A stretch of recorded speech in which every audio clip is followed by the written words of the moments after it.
Bismillahirrahmanirrahim. Assalamualaikum warahmatullahi wabarakatuh. Oke teman-teman, untuk hari ini kita akan belajar tentang konsep vektor ya. Ini vektornya vektor di fisika. Ya, karena mungkin nanti ada beberapa perbedaan. Sebenarnya kalau materi vektornya mah sama aja gitu ya. Jadi tapi mungkin kejaran materi antara di fisika sama matematika itu beda ya. Jadi ini yang akan kita pelajari vektor sekarang ini vektor di fisika. Apa aja sih yang penting yang harus kita ketahui di konsep tentang vektor ini. Pertama, sebelum kita masuk ke vektor, terlebih dahulu mungkin kakak perkenalkan dulu di fisika itu sebenarnya apa sih yang kita pelajari gitu ya. Biasanya kalau kita belajar fisika kan pasti pas awal-awal kita belajar tentang sistem pengukuran gitu kan. Kita dikenalkan dengan istilahnya besaran sama satuan gitu ya. Nah, kalau dilihat besaran itu ada dua jenis, ada besaran pokok sama besaran turunan gitu ya. Kemudian dilihat dari apa untuk analisisnya, besaran itu kita setiap besaran dia pasti punya satuan gitu kan. Nah, dari satuan itu kita juga bisa ngelihat ada bentuk lain namanya dimensi. Nah, mungkin teman-teman untuk materi-materi tentang sistem pengukuran ya, tentang besaran pokok itu ada apa aja gitu ya kan, kayak panjang, massa, waktu, suhu gitu ya, kemudian satuannya apa gitu kan, terus dimensinya mungkin teman-teman bisa baca di referensi ya gitu ya. Nanti kalau misalnya ada yang ditanyain boleh kita langsung di zoom aja kalau terkait itu ya. Nah sekarang konsep utama yang ingin kakak sampaikan adalah tentang vektor. Nah vektor itu apa gitu ya. Jadi di sini kalau besaran kita lihat secara arahnya ya, secara dia nilai dan arah itu ada dua jenis. Besaran itu ada besaran skalar sama besaran vektor. Nih, besaran itu ada dua, besaran skalar sama vektor. Nah, kalau besaran skalar, dia itu tipe-tipe besaran yang dia tuh cuman punya nilai doang gitu. Ya, kita cuma taunya oh dia tuh punya nilai, artinya dia nggak dipengaruhi arah. Contohnya apa? Kayak massa gitu. Nah, massa itu kan kayak massa 2 kilogram. Ya udah misalnya massa benda 2 kilogram mau dia gerak ke kanan, ke kiri, ke atas, ke bawah ya udah massanya tetap segitu gitu. Ya. Atau waktu misalnya. Waktu juga sama dia termasuk besaran skalar dan mungkin besaran-besaran yang lain yang intinya besaran skalar itu besaran yang gak punya arah. Sedangkan vektor ini adalah besaran-besaran yang memiliki arah gitu ya. Selain punya nilai, dia mah punya arah gitu. Kan maksudnya gimana? Jadi bayanginnya kayak contoh misalnya nih teman-teman kayak gaya misalnya. Kayak ada dua orang misalnya mendorong meja. Nah, gayanya misalnya sama-sama 10 Newton. Tentu hasilnya akan berbeda ketika misalnya kondisinya kedua orang ini ngedorongnya dari arah yang berlawanan, ya kan? Kemudian ngedorongnya sama-sama ke kanan, atau ngedorongnya sama-sama ke kiri gitu. Ya kan? Pasti hasilnya beda gitu. Ya enggak? Jadi kalau besaran vektor itu jadi besaran-besaran yang selain punya nilai, dia juga punya arah. Artinya harus jelas arahnya kemana, biar tahu nanti resultannya ke arah mana atau nilai totalnya ke arah mana. Makanya di sini si besaran vektor ini jadi suatu konsen khusus gitu ya, jadi fokus khusus gitu di fisika karena nanti banyak sekali implementasinya, terutama kayak di mekanika gitu ya. Kalau mekanika pasti kita analisisnya analisis vektor gitu. Bahkan mungkin nanti teman-teman di materi tentang listrik pun sama gitu ya, tentang listrik statis misalnya kan, tentang gaya Coulomb, kemudian medan listrik dan lain sebagainya gitu, banyak implementasinya. Makanya bisa kakak sebut vektor ini merupakan konsep yang sangat penting sekali dipahami sebelum kita masuk ke materi fisika yang lain. Oke, nah basicnya apa kak? Sebelum kita masuk vektor, ini kakak saranin jadi teman-teman harus paham dulu tentang konsep trigonometri gitu ya. Jadi di vektor ini basicnya adalah trigonometri sama Pitagoras. Makanya kan di pertemuan sebelumnya kakak bahas tentang trigonometri terlebih dahulu. Karena itu jadi basic yang bagus kalau teman-teman mau mempelajari vektor. Tapi tenang, ini trigonometri di vektor itu nggak terlalu rumit gitu ya. Oke, sekarang kita coba dulu nih. Kait vektor itu apa gitu.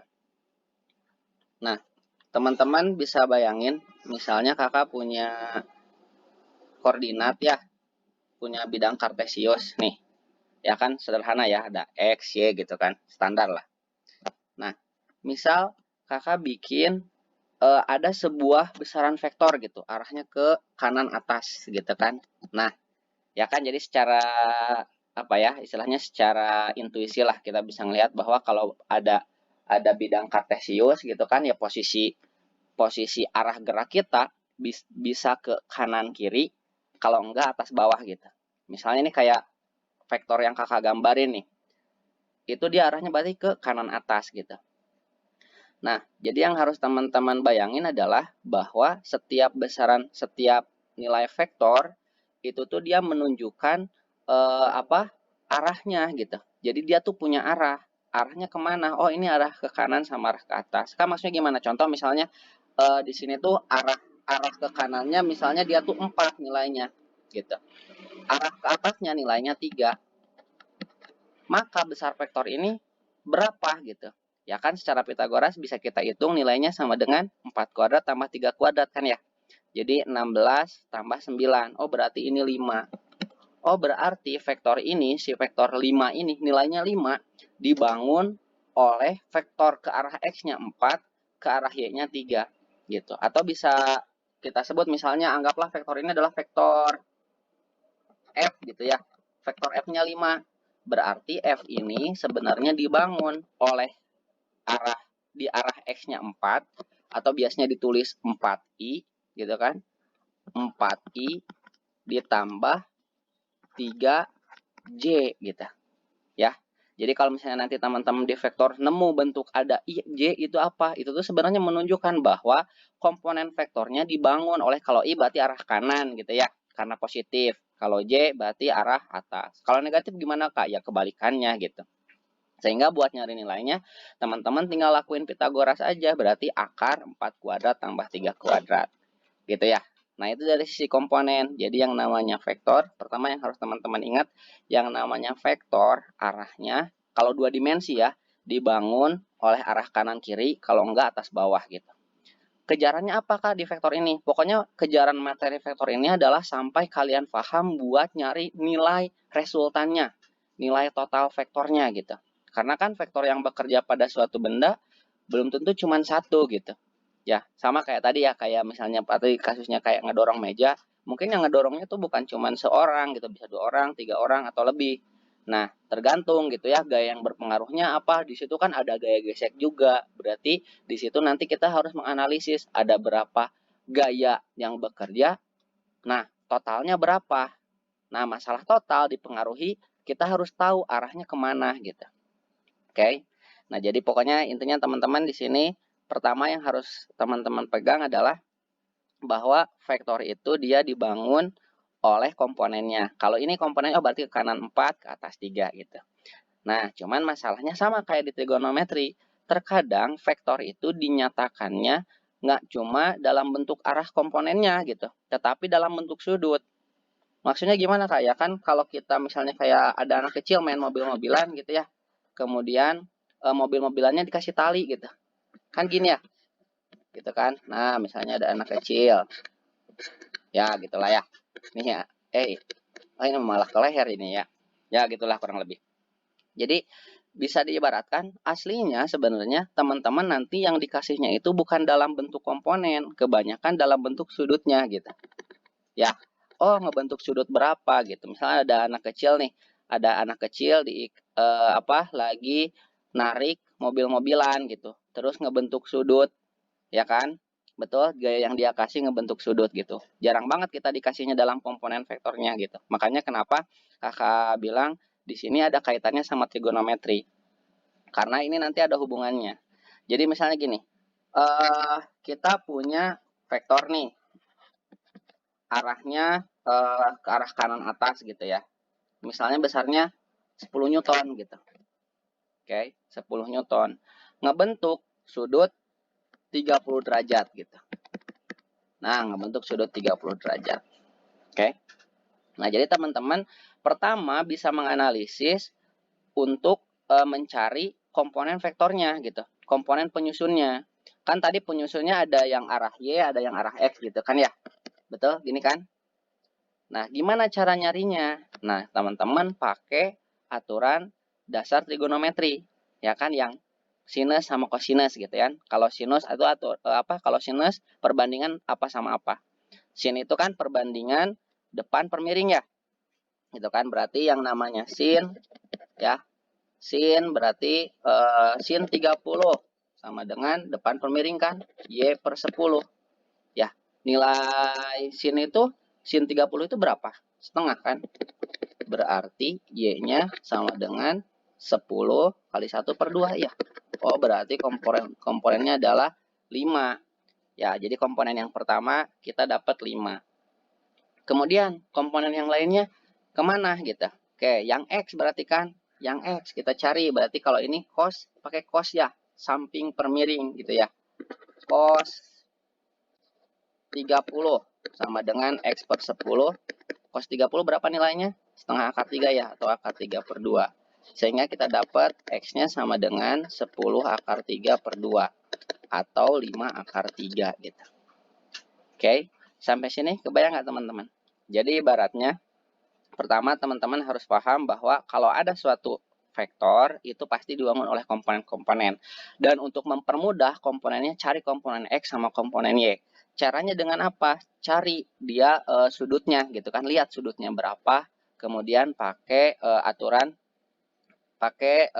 konsep dasar trigonometrinya. Jadi teman-teman bisa ambil secara gampangnya, misalnya kita punya F-nya 10 Newton, maka komponen gaya arah X-nya sama dengan berarti F dikali, kalau arah X berarti cos ya, F kali cos theta. Kalau Y berarti FY berarti sama dengan F kali sin theta gitu ya. Oh, berarti yang ini 10 kali setengah akar 3. Kalau yang satu lagi berarti 10 kali setengah gitu. Berarti ini sama dengan 5 akar 3 sama 5. Oke, sampai sini dulu, mudah-mudahan bisa dipahami ya. Kak, ini sebenarnya gunanya apa gitu? Kita harus memecah ini. Jadi teman-teman kita lihat kasusnya yang lebih ini lagi ya, yang lebih banyak. Jadi misal nih, kita punya beberapa besaran ya, anggaplah gaya gitu ya. Kita punya beberapa gaya yang dia itu mempengaruhi, ada suatu benda dipengaruhi oleh 3 gaya lah misalnya. Di sini kita punya 3 buah, ada benda nih. Oke, pertama ditarik ke arah kanan atas. Sudutnya misalnya sebesar, ini biar bagus, saya kasih 37 lah. Ya, 37 derajat. Sebesar 20 Newton. Gitu. Kemudian ada yang ke kiri atas gitu ya. Ke kiri atas. Kiri atas misalnya besar sudutnya ini 53 derajat, besar gayanya berapa ya? 30 Newton deh. Jadi kanan atas 20 Newton, kiri atas 30 Newton. Kemudian ada ke bawah misalnya ya, ada ke bawah besarnya kita ambil 10 Newton deh gitu kan. Oke, nah jadi teman-teman lihat di sini ada 3 buah gaya yang bekerja pada suatu benda. Pasti yang ditanyain adalah berapa resultannya gitu. Itu pasti yang jadi, karena tadi seperti saya bilang, di sini konsepnya adalah kita harus tahu gimana cara mencari totalnya gitu, ya kan? Nah, cara pertama adalah ini, kalau misalnya analisisnya untuk besaran yang bekerja itu banyak gitu ya, lebih dari 2, misalnya nanti kalau yang 2 ada caranya tersendiri. Kalau yang lebih dari 2 gitu ya.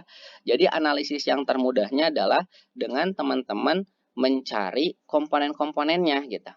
Ya, jadi maksudnya nanti dari, anggaplah ini F1. Nah, yang F1 cari arah X-nya berapa, arah Y-nya berapa. Yang F2 arah X-nya berapa, arah Y-nya berapa. Yang F3 arah X-nya berapa, arah Y-nya berapa gitu. Ya. Jadi kita cari satu persatu. Nah, kita lihat dulu dari komponen yang pertama. Ya kan, dari gaya pertama nih yang F1.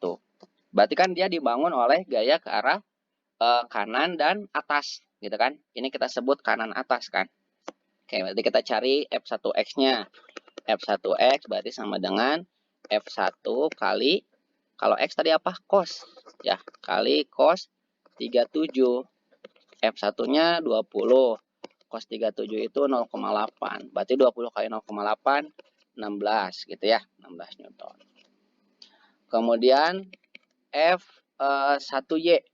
Oke, F1Y berarti sama dengan apa?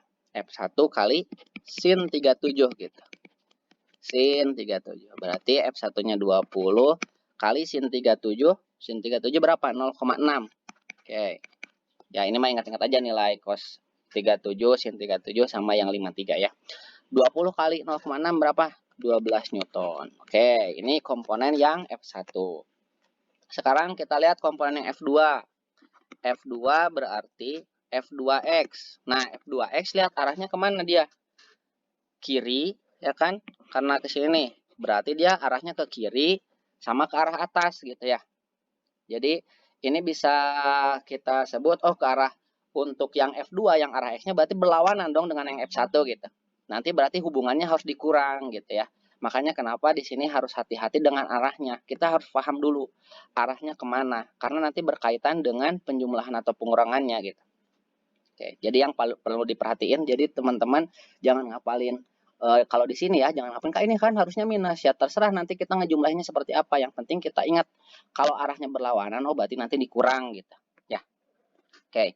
F2X sama dengan apa berarti? F2 kali cos 53. Ya, cos 53. F2-nya berapa? 30. Cos 53 itu sama dengan berapa? 0,6. Nah, 30 kali 0,6 berarti 24 Newton. Satu lagi cari F2Y-nya. F2Y sama dengan. Nah, ini yang F2X, teman-teman boleh tulisin, oh karena arahnya ke kiri jadinya nilainya minus, boleh kayak gini ya. Gak masalah gitu.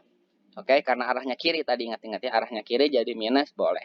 Kak, kalau ditulisin 24 doang, boleh juga, asal nanti ingat harus dikurang gitu. Ya, yang penting teman-teman konsisten pegang satu ini aja ya, maksudnya satu cara aja. Kayak F2Y gimana? Berarti F2 kali sin 53. 30 kali sin 53 berapa? 0,8. Kalau ini sin 53. 30 kali 0,8 berapa? Bentar, ini 18 harusnya ya. Yang awal 18. Nah, yang ini baru 24 gitu ya. Oke, berarti ini 24 Newton. Nah, sekarang lihat yang komponen F3. Nah, yang F3 gimana? F3, dia kan cuman punya ke arah bawah doang ya. Ke arah X-nya nggak ada. Oh, jadi F3 berarti dia cuman punya F3Y aja gitu. F3Y sama dengan 10 Newton. Oh, karena arahnya ke bawah jadi minus, boleh gitu ya. Oke, sekarang baru kita jumlahin yang arah X. Berarti kita lihat komponen X yang di X gitu ya. Sigma Fx ya, kita ambil total gaya yang di arah X. Nah, F1X berapa nilainya? 16 kan? 16, arahnya ke kanan. Kemudian mana lagi?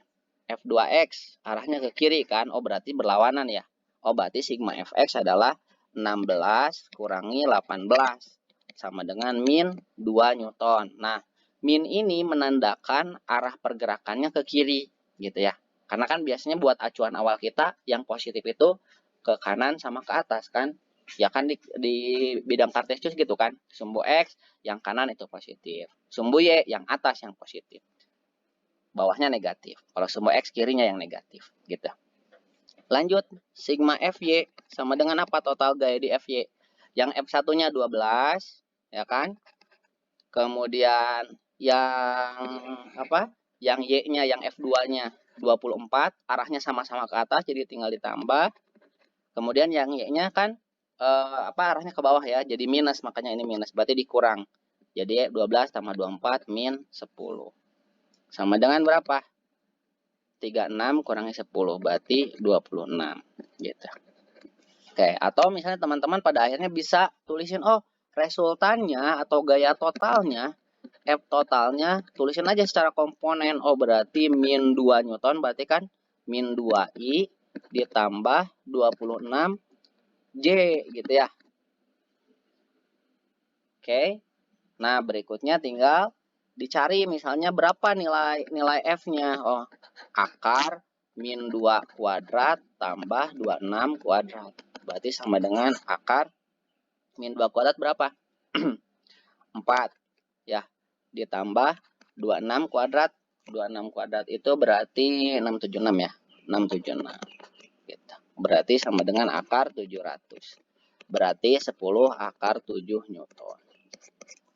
Oke, sampai sini mudah-mudahan bisa dipahami ya. Jadi itu teman-teman cara mencari resultan vektor gitu ya. Resultan vektor itu teman-teman bisa jabarin untuk masing-masingnya komponennya dicari. Biasanya ini dipakai di hukum Newton sama hukum Coulomb ya, hukum Coulomb medan listrik. Biasanya analisisnya adalah analisis vektor gitu. Ya kan di mekanika yang lain juga sama sih. Ada yang banyak yang analisisnya vektor. Cuman yang umumnya gitu yang digunakan kayak kalau di gaya kan ada bidang miring lah atau misalnya katrol gitu ya, bendanya dipasang di katrol dan lain sebagainya. Nah itu tuh butuh analisisnya secara vektor. Kita harus jabarin dulu gayanya tuh mana aja gitu, ke arah mana aja gitu yang bekerja ke benda itu. Oke, berikutnya sekarang kita lihat resultan dari dua buah vektor. Nah, untuk mencari resultan dari vektor, sebenarnya konsep sederhananya gini. Kan kalau misalnya Kakak punya vektor A, ya, ini vektor A. Kemudian ada vektor B, misalnya. Nih, ada vektor A sama vektor B. Nilai dari vektor A tambah vektor B berarti arahnya dari sini, dari titik pangkalnya ke titik ujung gitu. Ini adalah vektor A tambah B gitu. Oke. Jadi kalau misalkan kita ngejumlahin dua vektor secara gambar, kita bisa bentukin jadinya vektor A tambah vektor B itu teman-teman ambil dari pangkalnya vektor A ke ujung vektor B gitu. Itu adalah hasilnya vektor A tambah vektor B. Makanya ini mungkin nanti teman-teman bisa cari referensi tambahan buat ngegambarin metodenya, buat ngegambarinnya gimana gitu. Jadi emang ada beberapa cara, ada yang ini disebutnya metode segitiga, ada juga yang mungkin menyebutnya, ada juga yang bikinnya vektornya tuh jajar genjang gitu. Kalau jajar genjang mah dia ambilnya dari sini nih, titik pangkalnya yang disamain gitu kan. Oke. Nah, terus kemudian ini bikin vektor yang sejajar, garis putus-putus lah ya, sejajar A sama garis putus-putus sejajar B. Nah, vektor A tambah B itu adalah ini dia gitu. Ya, dari pangkalnya sampai ke titik temunya gitu. Ini vektor A tambah B. Sebenarnya sama aja kan. Nah, ini cuma metode penggambaran gitu. Nah, yang muncul di soal biasanya sering-seringnya teman-teman, jadi misalnya ada dua buah vektor bertitik tangkap sama gitu. Ya, jadi ada dua buah vektor bertitik tangkapnya sama. Gitu. Dia ngebentuk sudut misalnya 60 derajat. Pertanyaannya adalah berapakah resultannya? Nah, gini kan. Oke. Nah, jadi teman-teman kita misalnya disuruh nyari resultan dari dua buah vektor yang titik tangkap sama ngebentuk sudut tertentu gitu. Nah, di sini kita memerlukan analisisnya seperti pakai aturan kosinus gitu. Ya, pakai aturan kosinus. Gimana caranya? Kan kalau kita mau nyari resultan dari vektor ini, ya, berarti boleh dong kita gambarin kayak gini. Oh, berarti vektornya adalah ini B gitu ya. Ini A gitu. Ya kan? Kemudian kita ambil garisnya ke sini. Sip. Sampai sini mudah-mudahan bisa dipahami ya. Nah, Kak 60 derajatnya kemana? Oh, berarti 60 derajat itu sudut di sini dong. Ini 60 derajat atau ini jangan dulu 60 derajat, ini theta lah. Kita tulis theta. Ini theta gitu. Oh, berarti karena ini theta, berarti sudut yang di sini sama dengan apa? 180 min theta. Oke. Nah, dari sini teman-teman bisa bayangin ini kayak kita punya segitiga ya, segitiga yang udah diketahui dua buah garis beserta sudut apitnya. Ya kan? Nah, di trigonometri kita belajar bahwa kalau kita udah tahu dua garis yang apit ya sama sudut apitnya, sama nilai sudut apitnya, pasti itu masuknya ke aturan kosinus gitu. Ya kan?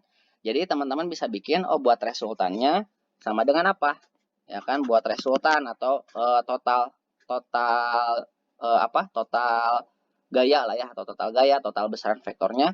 Berarti bisa kita cari resultannya sama dengan A kuadrat tambah B kuadrat, kemudian min 2AB kali cos 180 min theta. Berarti kan ya, kan karena sudut yang dipakainya bukan tetanya, tapi 180 min theta. Efeknya apa?